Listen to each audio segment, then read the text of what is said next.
Mga anak, mag-aaral na kayo sa Lunes! Yes! Sa wakas! Face-to-face class na! Ayoko pa mag-aral! Babe, magkikita na tayo! Anay, kailangan ko po ng notebook. Oh, eto sa'yo! Limited edition planner to, ah!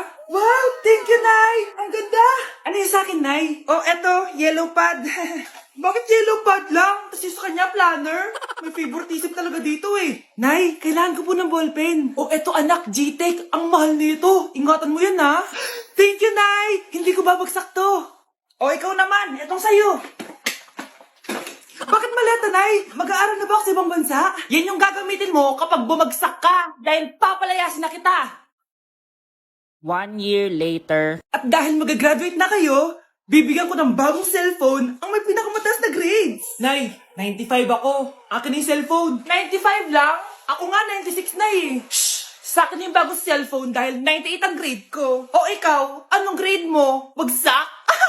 99 ako, Nay. At deserve ko to. I'm a bitch, I'm a boss. I'm a bitch and a boss, I'ma shine like gloss. I'm a bitch, I'm a boss. I'm a bitch and a boss, I'ma shine like gloss. I'm a Nay, pupunta po yung boyfriend ko mamaya. Talaga, anak? Sige, paghahanda ko kayo. Ah, sige po, Nay. Excited na ako makita boyfriend ng anak ko. A few moments later. Anak, pupunta din pala yung boyfriend ko mamaya. Tamang-tama, makikita na sa dalawa ng boyfriend ko. Nakaka-excite naman, anak. Wait lang, tawagin ko lang si Kenneth. Kenneth, bakit ka pangalan ng boyfriend ko? Ah, baka nagkataon lang. 1 hour later. Tao po. Nay, nandito na po boyfriend ko. Ah, sige, pupunta na ako. Anak, nasa na yung boyfriend mo? Kenneth? Ah, boyfriend mo to, anak? Ah, opo, Nay. Siya po yung sinasabi ko sa inyo. Ha? Eh, boyfriend ko din to eh. Ha? Walang hiya ka, manloloko! Lumayas ka dito! Dayas! Dayas! Teka lang! Bakit? May kakambal ako! Siya yung boyfriend mo, tita! Parehas Kenneth yung pangalan namin! Ah, yun naman pala, Nay eh. Ah, sorry! Nay, si tatay may kausap na ibang babae. Ang sweet nila! Ha? Asan tatay mo? Ah, nandun po siya, Nay. Oo, sige, kita tayo mamaya. Hoy, sino kausap mo? Ah, kaibigan ko lang sa trabaho. Ah, ganda na bracelet mo ah. Ah, eto. Ah, binigay lang ng kaibigan ko. Okay. Hello? Nandyan ka pa? Di pa rin kita mas mag-usap? Ah, sandali na lang to, darling. Umamin ka sa akin. May kabit ka, no? Ako may kabit? Nagpapatawa ka ba? Siguraduhin mo lang. A few moments later. Uy, Mare! Uy, anong balita? Tignan mo yung bracelet na binigay sa akin ng boyfriend ko. Wow, ganda! Ganda, di ba? Sabi niya mahal daw to. Hello po, ma'am? Hinahanap po kasi namin yung nagnakaw ng bracelet. Ganito po yung itsura niya. Ah, Mare, sabihin mo lang ka nakita. Ah, sige. Ah, sir? Sila po yung nagnakaw. Mare, akala mo di ko alam na ikaw ang kabit ng asawa ko? Anong mangyayari dito, darling? Oh, eto na pala siya. Couple bracelet pa kayo, ah. Ah, magpapaliwanag ako, darling. Sumama na kayo sa akin sa pasinto. Sige na, huliin nyo na yan. Darling, magpapaliwanag ako. Darling. Walang hiya ka. Magbabayad ka. Hoy, Mare, pinagkakarat mo daw na buntis anak ko? Eh, totoo naman eh. Tignan mo nga yung tiyan niya, alaki. Ah, basta, hindi buntis anak ko. Ba't di natin siya tanongin, Mare? Anak, halika dito. Yes, Nay? Buntis ka ba? Ha? Hindi po, Nay. Eh, bakit ang laki ng tiyan mo? Ah, bloated lang po ako, Nay. Uminom po kasi ako ng soft drinks kanina. Oh, bloated lang pala eh. Pinagsasabi mo dyan. Bahala ka kung ayaw mo maniwala. Sumasakit tiyan ko. Oh, ayan na, mga anak na. Anak, napapano ka?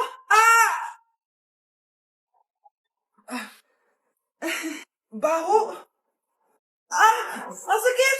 Parang iba na to, Nay. Anak, papiga ka. Anak, higa ka lang malalim, ha? Ire. Sige pa.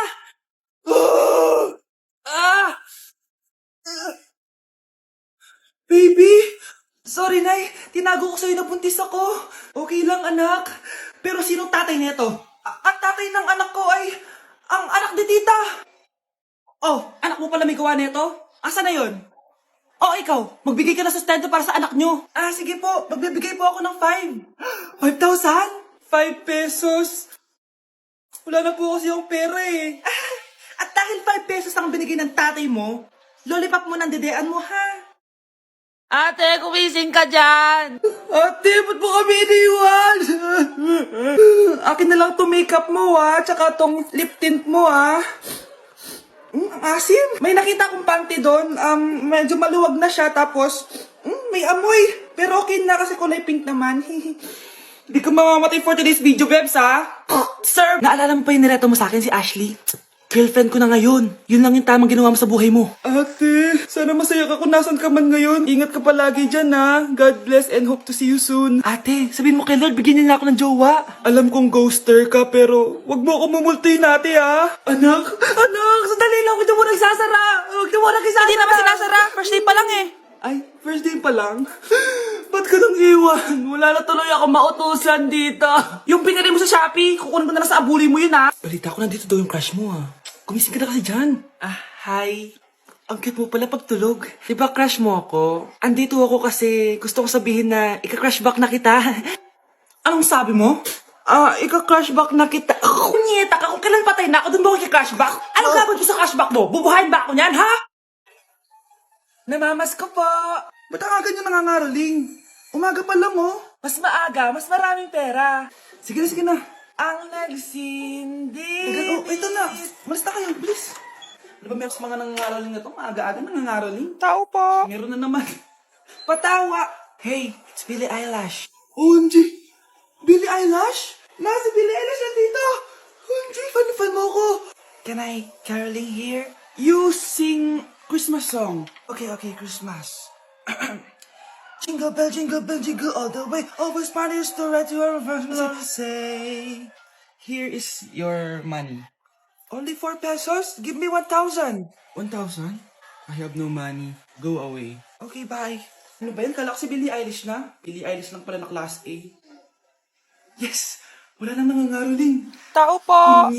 Tama na, patawad na. Anong tama na? Di mo ba alam na marami akong followers sa TikTok? Listen nyo na lang. It's beginning to look a lot like Christmas. Last Christmas, I gave you my heart, but the very next day.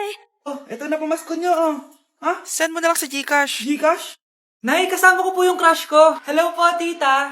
Saktong-sakto, nagluto ako ng masarap na pagkain. Talaga po, Nay? Halika dito, kumain muna kayo. Sige po, tita. Oh, ito, masarap yan. Ako nagluto niyan.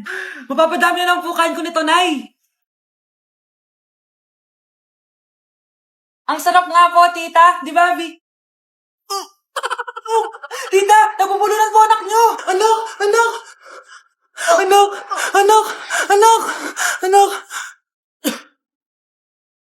Nok, anong gagawin natin, tita? Tumawag ka ng doktor. Sige po, tita. Nandito na ako. Dok, bilisan niyo, Dok. Na paano siya? Nabulunan po. May jowa pa siya? Importante pa ba yun? Ligtas mo anak ko. Ito na. Patay na siya. Anak! Patay na siya? Sayang, ka-crushback ko pa naman siya. Crushback mo ako? Pag ganyan mo lang sinabi, so tayo na? Hoy, bata ka. Tanghali na, Matulog ka na. Para naman lumaki ka. Sige po, Nay. Tulog ka,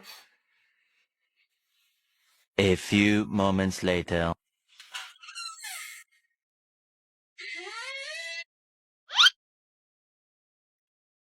5 seconds till the enemy.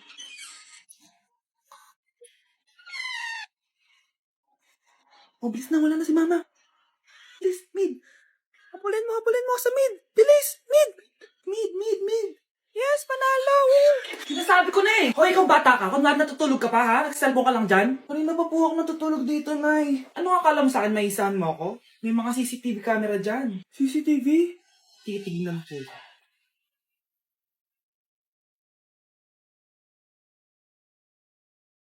Walang yaka, niloloko mo ako. Huwag po. Nita ka, niloloko mo pala ako, ha? Nay, hindi na mamulit, Nay. Gusto mo pa tulogin kita gamit ang hangar to? Nay, sama na po. Bakit nakawala alaman ng class funds, ha? Sinong kumuha na ito? Ma'am, kilala ko po kung sino yung kumuha. Oh, Samantha, sino kumuha? Sino pa ba, ma'am? This is Scarlett. Ha? Wala akong kinukuha. Scarlett, ikaw pala yung kumuha ng class funds? Sumama ka sa principal. Ngayon na. Apaka-hype talaga nitong si Samantha. Bye, Scarlett. Dami nito ah. Mukhang makakabili na ako ng bagong phone. Ha! Nahuli din kita! Ikaw pala yung kumukuha ng mga class funds natin? Oo, ako yung kumukuha. Bakit? May problema ba? Ang problema ko, ikaw! Ako pa sinisisi mo na kumukuha ng class funds, eh ikaw naman talaga? Isusumbong kita kay ma'am. Wala ka namang ebidensya. Ikaw ang isusumbong ko dahil naniniwala naman sa akin si ma'am. Humanda ka sa akin, Samantha. Wow, may bagong phone si Samantha. Sana all! Bigay ito ng parents ko, guys. Class! Sino naman kumuha sa class funds? Si Scarlett po yung kumuha, ma'am. Pagsabihan nyo nga yan. Ako na naman? Nagpapatawa ka ata, Samantha. Talaga ba, Samantha? Kitang-kita ko na kumuha ka dito. At narinig ko, nabalak mo na naman si Scarlett. Ma'am, di po ako yun. Gagawin mo pa ako sinungaling? Diyan ka naman magaling, di ba, Samantha? Sa pagsisinungaling. Sumama ka sa akin sa principal at ipapatawag ko yung magulang mo. Buti nga sa'yo, Samantha. Deserve mo yan. Nag-uumpisa pa lang ako.